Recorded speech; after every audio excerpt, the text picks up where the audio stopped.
widely seen as the godfather of artificial intelligence, AI, has quit his job, warning about the growing dangers from developments in the field. Geoffrey Hinton, aged 75, announced his resignation from Google in a statement to the New York Times, saying he now regretted his work. He told the BBC some of the dangers of AI chatbots were quite scary. "Right now, they're not more intelligent than us, as far as I can tell. But I think they soon may be."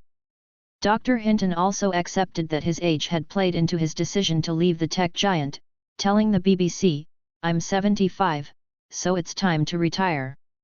Dr. Hinton's pioneering research on deep learning and neural networks has paved the way for current AI systems like ChatGPT.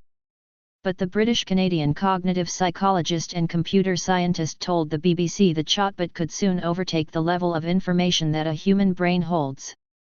Right now, what we're seeing is things like GPT-4 eclipses a person in the amount of general knowledge it has, and it eclipses them by a long way.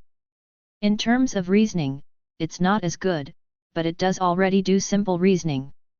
And given the rate of progress, we expect things to get better quite fast. So we need to worry about that.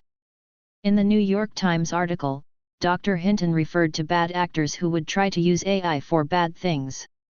When asked by the BBC to elaborate on this, he replied, "This is just a kind of worst-case scenario, kind of a nightmare scenario. You can imagine, for example, some bad actor like Russian President Vladimir Putin decided to give robots the ability to create their own sub-goals. The scientist warned that this eventually might create sub-goals like 'I need to get more power.' He added, 'I've come to the conclusion that the kind of intelligence we're developing is very different from the intelligence we have. We're biological systems and these are digital systems.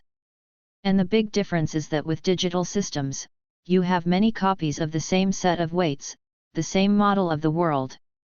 And all these copies can learn separately but share their knowledge instantly. So it's as if you had 10,000 people and whenever one person learned something, everybody automatically knew it. And that's how these chatbots can know so much more than any one person." He stressed that he did not want to criticize Google and that the tech giant had been very responsible. "I actually want to say some good things about Google. And they're more credible if I don't work for Google." In a statement, Google's chief scientist Jeff Dean said, "We remain committed to a responsible approach to AI. We're continually learning to understand emerging risks while also innovating boldly.